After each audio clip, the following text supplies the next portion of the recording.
ओडिशा आंचलिक टीवी सत्यर विजय। राकम राष्ट्रवादी कविता महोत्सव अनुष्ठित। कवि सेनापति पद्मन केशरी पाइले जयराष्ट्र कविता सम्मान।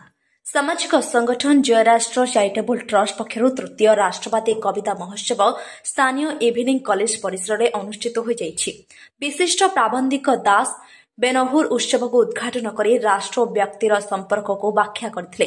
राष्ट्र एक सामग्रिक सत्ता, वैदिक कालरू राष्ट्र अच्छी।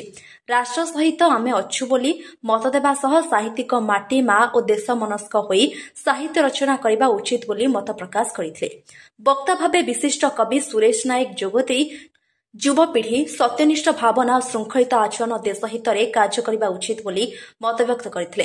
विशिष्ट कवि डॉक्टर सेनापति पद्मन केशरी को जयराष्ट्र कविता सम्मान प्रदान करा जायतिला। सम्मान स्वरूप ट्रॉफी, वस्त्र और 5,000 टंका नगद अर्थराशि प्रदान करा जायछि। ए अवसर में आयोजित राज्य स्तरीय कवि सम्मेलन में 13 जन राष्ट्रवादी कवि निज रचित कविता पाठ करथिले। कवि मानक ममता सिन्हा स्मारकी सम्मान सम्मानित करा जायतिला। युव गाल्पिक मातृदत्त महंती अध्यक्षतार अनुष्ठित उत्सव को वीरेन्द्र दास, आशीष दास, मानस त्रिपाठी, अमित भद्र, सुशांत नायक, रश्मिरंजन स्वाई, मलय साहू, ज्ञानरंजन दास, रीनाराणी दास, नमिता जेना, देवप्रसन्न स्वाई, विकास स्वाई प्रमुख परिचालना करथिले। प्रज्ञा परमिता आचार्य द्विवेदी और समाजसेवी रीता राय कविता पाठोत्सव संयोजन करथिले। डाक्टर रमानाथ महंती, सचिदानंद दास, डाक्टर वीरेन्द्र दास, अक्षय कुमार पाणी, डॉक्टर सर्वेश्वर सेन निमंत्रित कवि मानक संबर्धित करथिले। ए अवसर में बिरजा राउतराय को पुस्तक नुआ जन्म उन्मोचित होइथिला। शेषे अनुष्ठान संपादक पंकज सिन्हा धन्यवाद देथिले। केन्द्रापड़ारू जिला प्रतिनिधि रंजन कुमार संघ रिपोर्ट, ओडिशा आंचलिक टीवी। मोना दास बेनहुर आज केन्द्रापड़ा संध्य महाविद्यालय परिसर रे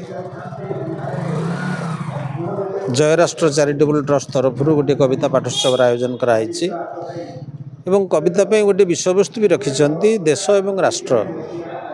ये निश्चित भाव में गोटे उत्साहजनक कथा जे देश, राष्ट्र, समाज जितेबाला आम दूरे जाऊे बेसी व्यक्तिगत चेतना भितर रोचे से समूह चेतनार कथा कहवा, नैर्व्यक्तिगत चेतनार कथा कहवा निश्चित भाव में उत्साहजनक। एवं ये जो सभाटी कराई जो उद्देश्य रखाई पिला मानक भितर ये कविता माध्यम रे बा जनसाधारण भितर कविता माध्यम रे केमिति राष्ट्रवादी चेतना आम प्रसारित करवा, ताहले ये गोटे भल कथा। कारण आम अनेक समय स्वप्नर कथा कहू, प्रजापतिर कथा कहू, किंतु वास्तवतार कथा भी कहवा दरकार। वास्तवतार मध्य स्वप्न अच्छी, कारण देश बोली कहले से तो वास्तव, किंतु देश को लेकिन भी स्वप्न देखिबार अच्छी। तेणु से कथा को लेकिन जो कविता पाठोत्सव कराऊँच मुझे भावी कविता पाठोत्सव उत्साह देव मनीष मानक, व्यक्ति मानक, आम समाज लोक मानक। तेणु मुझे व्यक्तिगत भाव में अत्यंत आनंदित। नमस्कार, मातृदत्त महंती, सदस्य जयराष्ट्र चैरिटेबल ट्रस्ट केन्द्रापड़ा ओडिशा। आज केन्द्रापड़ा सांध्य महाविद्यालय परिसर रे तृतीय राष्ट्रवादी कविता महोत्सव राकम 2024 आयोजन होता। ओडिशार विभिन्न प्रांतरू राष्ट्रवादी कवि माने एठारे उपस्थित रही स्वरचित कविता पाठ करते। मो ना नवज्योति राय, मो कविता लिखे और अनुवाद मध्य करे।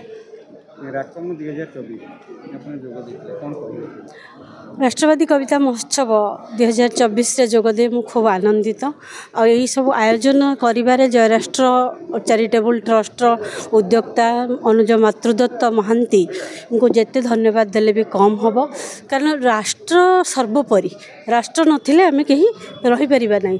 तेणु जदि राष्ट्र चेतना को किसी समय पाई उद्बुद्ध करिया और तार गोटे छाप छाड़िबा को मनरे मातृदत्त बाबू जो आयोजन करिसंती से सब बेले अभिनंदनीय। मो ना प्रज्ञा परमिता आचार्य द्विवेदी। केन्द्रापड़ा रे आयोजित राकम 2024 राष्ट्रवादी कविता महोत्सव केमती देखुछन्ते, कोन कहिए से? एटा तो तार तृतीय महोत्सव, 3 वर्ष धरी एटा लगातार होचे। एटा गोटे समाज रे राष्ट्रवाद चिंतन और राष्ट्र चिंता आनिबार गोटे अद्भुत प्रयास। विशेषकर युवपीढ़ी मानक राष्ट्र उद्बुद्ध करवा, राष्ट्र सर्वोपरि चिंतन करवाटा कविता माध्यम कहीं आम जानू बंकिम चंद्र चटर्जी वंदे मातरमटा सी लिखी किंतु सेटा ही राष्ट्र प्रेमटा हिमालय कुमारिका जाई सृष्टि करथिला। ରାନ୍ଧାରୀ ଦିନକରଙ୍କ ହେଉ ବା ଆମ ଗୋପବନ୍ଧୁଙ୍କର ମିଶୁ ମୋର ଦେହ ଏ ଦେଶ ମାଟିରେ ଯେଭଳି ଉଚ୍ଚାରଣ ଆଜିକାଲି ପିଢ଼ି ପ୍ରକୃତି ଉପରେ ଲେଖନ୍ତୁ ବା ନିଜ ଉପରେ ଲେଖନ୍ତୁ କିନ୍ତୁ ତା ସହିତ ରାଷ୍ଟ୍ର ଚିନ୍ତା ରହିବା ଦରକାର କାରଣ ରାଷ୍ଟ୍ର ନଥିଲେ ଆମେ ହିଁ ନାହୁଁ।